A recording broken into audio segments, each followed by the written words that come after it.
I'm being my God, please no. Oh, no. Oh. The Dark Knight? That's me. We're going to talk about it. Overrated. My man. The Dark Knight is overrated. Horribly overrated. Overrated. Horribly overrated. And let's talk about it. This is why Let's talk about it. Overrated. Let's I talk wish about we it. gotta have this conversation when Spence is not here. Because we don't need him. Because we don't need him. Let's talk about it. I can't believe what I'm holding in my hand in the category. Shout out to Tommy Grayson. He thinks it's overrated too. I need to hear. Let's talk about it. No, wait. This is Lewis. Hold on. Okay, let's talk about it. Let's go, Lou. Let me break it down.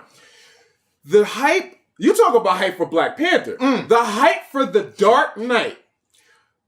First of all, see what you just said? Mm-hmm. Heath Ledger. The hype from The Dark Knight is based on one person. The man who died filming this movie. The man who played Joker, he did a good Joker, don't get me wrong. He was a good Joker. Sorry. But before that movie came out, when he was casted, all you heard was, But why you know why him? people were saying, No, that's what I'm saying. You know why? Because Batman Begins is the movie in that Nolan verse that no one talks about. You know why no one talks about Batman Begins? You know why no one talks about Batman Begins? Because it's boring. It's so boring.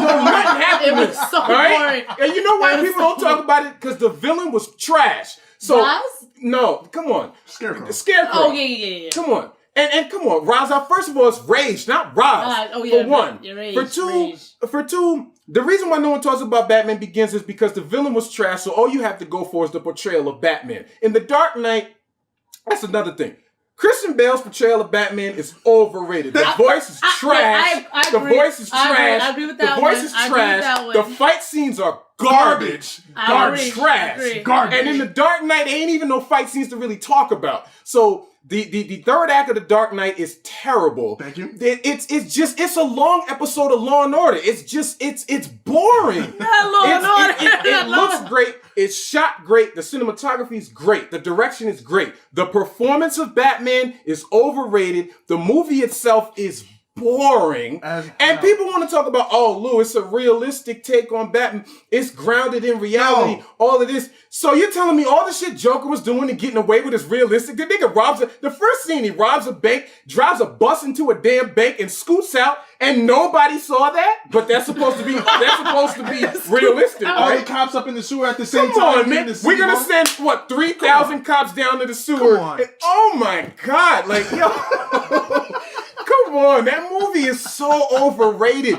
Because Heath Ledger died, it got more hype than it would have gotten if he didn't die. That's a fact. When that movie came out, listen, like I said, it looks great. It's shot great. I'm not taking away from the cinematography of it, but the movie itself, when people, it's the best comic. No, it's not. I wouldn't say that. It's overrated. I mean, I'm going to say the only reason why I did love Dark Knight is because of Heath Ledger's performance. Shock. That's it. No, I mean, but because he fucking killed that Joker role. And like the only reason why people was like, because nobody could ever really get over the Jack Nicholson's past. But it's like he did put his stamp. He did put his stamp on it. People that don't get that don't.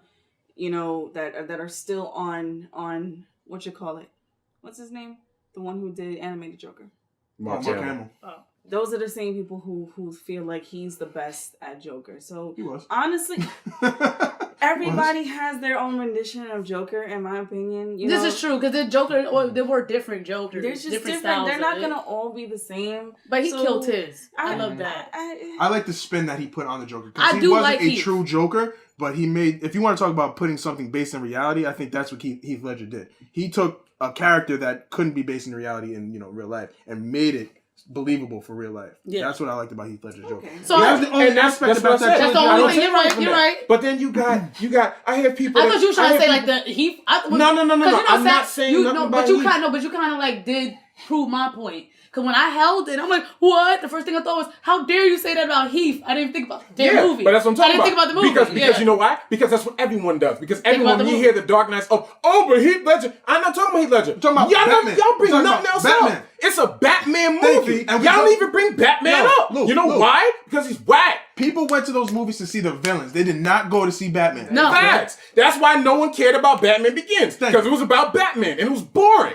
Like, come on. And we see in Batman Begins, he's trained to be a ninja. He's this. First of all, And the fights are they're Batman Begins was really terrible. It was really dry. It was terrible. I always reference this fight scene. This is my favorite. This is oh god, the fight scene where Batman was fighting Bane in the sewer underneath his hideout. I was just like, this guy's supposed to be a ninja. I was like, that's what's going down. Like in the comic book, that fight was epic. You feel me? And then even like the scene where he breaks Batman's back, I was like, you know what? I'm gonna change that. The whole trilogy's overrated. And because you brought up The Dark Knight Rises, that too. People use the excuse, oh, well, he was old and he was okay. Let's go to The Dark Knight Rises real quick.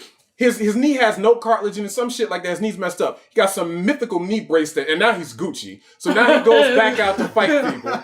He fights Bane and gets washed, gets his back broken. They take a plane halfway across the world.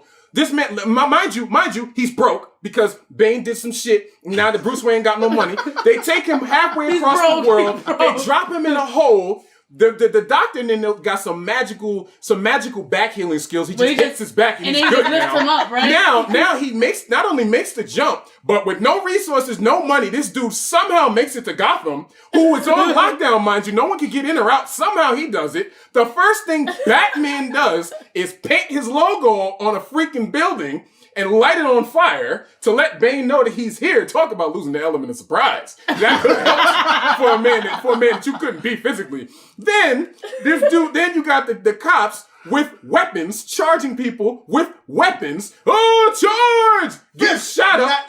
Dumb. And then all of a sudden, that Batman that went through all of that, he's still washed. All of a sudden, now he has the strength to beat Bane. Then we find out Talia al Ghul, he wasn't doing him. Wait. Hold on, I'm not done. After all of this bomb, which has a 6-mile blast radius, mind you. 6 miles. This dude takes his little cheap-ass bat thing and takes it over the bridge. No radiation affects the city whatsoever. What they said, well, Batman escaped. He's 6 miles? But this is supposed to be grounded in reality, right? Come on, man. This whole trilogy's overrated.